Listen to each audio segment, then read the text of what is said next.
জয় গুরু। নমস্কার সবাইকে। আশা করছি গুরুর কৃপায় সবাই ভালো আছেন, সবাই ভালো থাকেন, সেটাই কাম্য। গুরু যেন সবাইকে ভালো রাখে। আর আপনারা আমার জন্য একটু আশীর্বাদ করবেন। তো এই স্থূল দেহ যেন এই দেহ লয় হওয়ার আগ পর্যন্ত গুরু সুস্থ রাখেন। পৃথিবী থেকে সবারই যেতে হবে, অনিবার্য। দ্যার ইজ নো ওয়ে যে চিরজীবন থাকতেই পারবো, এরকম কোনো ওয়ে নেই। এই জিনিসটা সবসময় প্রতিটা সাধকের মনে রাখা উচিত যে আমার অতীতে যারা এসেছিল তারাও চলে গেছে, আমার ভবিষ্যতে যারা আসবে তারাও চলে যাবে এবং আমিও চলে যাব। কেউ চিরস্থায়ী নয়, কেউ না। এটা গভীরভাবে যখন ধ্যান উপলব্ধি করবেন, গভীরভাবে যখন বুঝবেন, তখন আপনার আত্ম উপলব্ধি হবে 100% শিওর। এটার গভীরে চলে গেলে আপনার আত্ম উপলব্ধি হবেই হবে। এই জিনিসটা বোঝা খুবই দরকার, জানা খুবই দরকার। প্রতিদিন মৃত্যুকে স্মরণ করা, পৃথিবী থেকে চলে যাওয়ার বিষয় স্মরণ করা উচিত। স্রষ্টাও বলেছেন এটা উচিত। এতে কি এটা করলে কি হয়, আমার মন এবং মন নির্মল হয়, আত্মজ্ঞান বাড়ে, আত্মজ্ঞান যথেষ্ট বাড়ে, আত্মচেতনা বাড়ে, আত্মচেতনা বাড়ে। তো এই তো গেল বিষয়, এটাকে স্মরণ করবেন। যত বেশি স্মরণ করবেন তত বেশি মঙ্গল। তারপরে কোশ্চেন এসেছে, দাদা এটা জটিল কোশ্চেন করেছেন। দাদা, শ্রীকৃষ্ণের হাতে বাঁশি, তার মাথায় ময়ূরের পলক, এটার ব্যাখ্যা কি? এটা কেন বোঝানো হয়েছে? আর এটা সমস্যা হয়েছে কি জানেন, এখন এই যে টিভি চ্যানেলগুলো চলে না, এই টিভি চ্যানেলগুলায় শাস্ত্রের যে অরিজিনাল বিষয়বস্তুগুলো আছে সেগুলো অরিজিনালভাবে না তুলে ধরে তারা তাদের তারা টিআরপি বেশি পাওয়ার জন্যে তারা তাদের মন ইচ্ছা মতো অনেক কাহিনী জুড়ে দেয়, যেগুলো মনে করেন বলার মতো না। ঠিক আছে, ব্রহ্মবিবর্ত পুরাণ করবেন, সেখানে কৃষ্ণতত্ত্ব একরকম। আপনার ভাগবত করবেন, সেখানে কৃষ্ণতত্ত্ব একরকম। এক এক জায়গায় এক এক রকম তত্ত্ব। তো এগুলোকে বোঝার জন্য প্রপার ওয়েতে, প্রপার জায়গা থেকে প্রপার জিনিস কালেক্ট করে করতে হবে।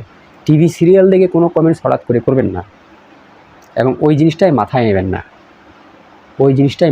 না। এখন প্রশ্ন হলো, আমরা দেবাদিদেব শিবের রূপ দেখি, মা কালীর রূপ দেখি, আদৌ কি এদের রূপ এইরকম? আর যে কোনো দেবদেবতাকে আমরা স্থূলকারে দেখি, স্থূল ঘড়িতে দেখি। এরা কি স্থূল বডিতে থাকে? এরকম না। তো এই জ্ঞান প্রথমত নিতে হবে যে এরা স্থূল কোনো জিনিস নয়। আর এরা নিজেরাই জানে। এই শক্তিগুলো নিজেরাই জানে। আমরা এর বিশদ বিবরণ দিতে পারবো না। এখন কথা হলো, এদেরকে এরকম দেখায় কেন? কোনো মুনি ঋষি যখন তাদের মনোভাবকে ওইভাবে ক্রিয়েট করে, ঠিক আছে, ওইভাবে ক্রিয়েট করে যখন হয়তো তপ জপ চিন্তা চেতনা করছেন, তখন হয়তো ওই মূর্তি ধারণ করে, ওই জ্যোতি ধারণ করে তাদের সামনে আসছে, এটাও ঘটতে পারে। আর নয়তো বা এগুলো সব এই যে 4 হাত, ঠিক আছে, বর্ণমালা বোঝানো হয়েছে, এগুলো রূপক বোঝানো হয়েছে। যদি রূপক বোঝানো হয়ে থাকে তাহলে তার পিছনে কাহিনীও অনেক আছে। এখন সত্য কথা হলো, এই জিনিসগুলো রূপক বোঝানো হয়েছে, কিন্তু এর বিষয়ে এর ভিতরে অনেক তত্ত্ব লুকায়িত আছে। সেগুলো বাদ দিলাম। এখন আমি বাঁশির তত্ত্বে আসি। যেহেতু প্রশ্নটা বাঁশি নিয়ে করেছেন, বাঁশি এরকম কেন? কৃষ্ণের হাতে বাঁশি কেন? মাথায় ময়ূরের পলক কেন? বাঁশিতে 6টা ছিদ্র হয় কেন? Good question. দেখেন, এই যে কৃষ্ণ তত্ত্ব শুনি না আমরা, লীলা কীর্তনে যাই শুনি, শ্রীকৃষ্ণ ধেনু চড়াইতেছে, গরু চড়াইতেছে, ঠিক আছে। শতগোপীর সাথে খেলা করে, আমাদের 10টা ইন্দ্রিয় আছে, 5টা কর্মেন্দ্রিয়, 5টা জ্ঞানেন্দ্রিয়, ঠিক আছে। ধেনুর সাথে খেলা করে, গরু নিয়ে যায় মাঠে। আরে গরু কি? যার জ্ঞান নাই সেই তো গরু, তাই না? রিপুগুলারে চড়ায়, ঠিক করতে চায়। সেটা কৃষ্ণতত্ত্বের কথা আর কি। এটা বলতে গেলে তো লীলা কীর্তন শুরু হয়ে যাবে, যদি প্রপার ওয়েতে বড় করে বোঝানো যায়। এই গরুগুলাকে চড়ায়, এই রিপুগুলাকে চড়ায়, শতগুপির সাথে খেলা করে। শতগুপি কি? আমাদের শরীরের 5টা জ্ঞানেন্দ্রিয়, 5টা কর্মেন্দ্রিয় আছে এবং প্রত্যেকটা ইন্দ্রিয়র আবার আলাদা করে 10টা গুণ আছে, আলাদা করে 10টা গুণ আছে। তো এই নিয়ে শতগুপি, এই নিয়ে শতগুপি। এখন এগুলাকে মস্তিষ্কের মধ্যে নিয়ে যদি আমি ওই নারী ভাব চিন্তা চেতনা করি তাহলে তার হবে না। আমি তো এর ডিপেই যাই নাই, ডিপে না গেলে বুঝবো কী করে? এ হলো শতগুপি, এদের সাথে খেলা করে, এই কর্মের সাথে খেলা করে।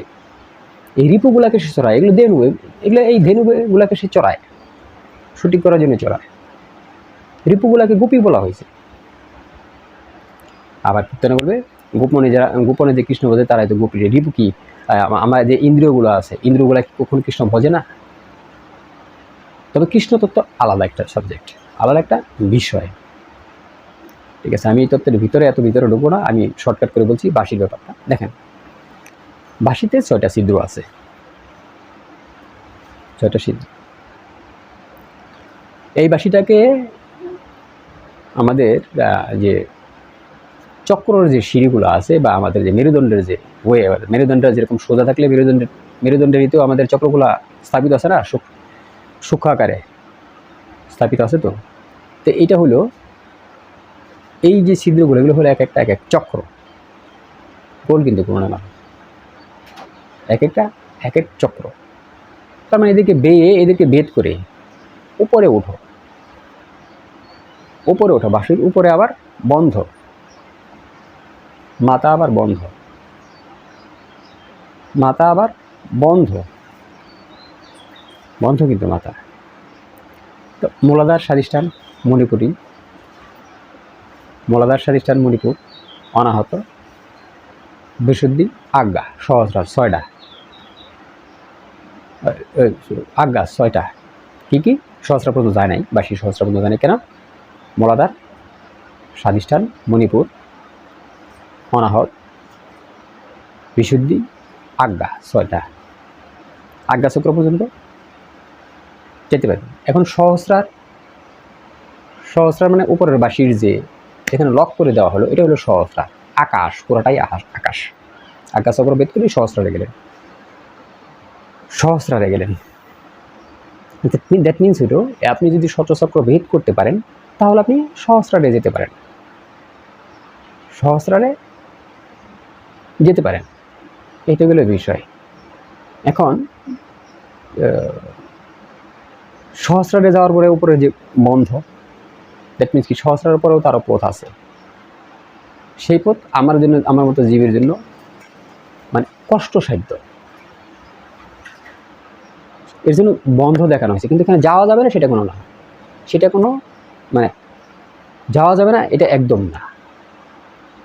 ওইখানেও যাওয়া যাবে, সেটা গুরুমুখী, গুজ্জ জ্ঞান, ওইখানেও যাওয়া যাবে।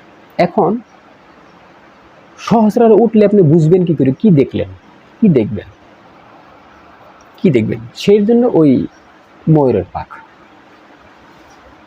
এই যে ময়ূরের পাখের যে মানে ময়ূরের পলকের যে বিচিত্র রং বা চোখের মতো, যখন আপনি এই 6টা ধাপ পার হয়ে সহস্রারে চলে যাবেন, তখন আপনি এই ময়ূরের চোখও দেখতে পারেন, ময়ূরের পাখার মতো দেখতে পারেন, বিচিত্র রং আপনি দেখতে পারবেন।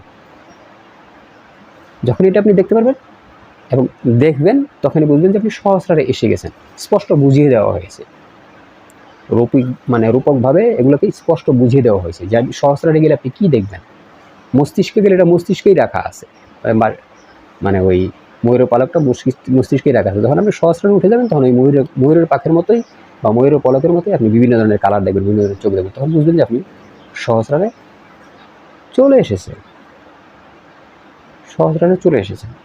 তো এই যে মানে বাঁশির যে বিষয়টা, ঠিক আছে, বাঁশির যে বিষয়টা, তো আমি যতটুকু জানতে পেরেছি ততটুকু আমি বললাম। তো আজকে এই পর্যন্ত। জয় গুরু, নমস্কার সবাইকে।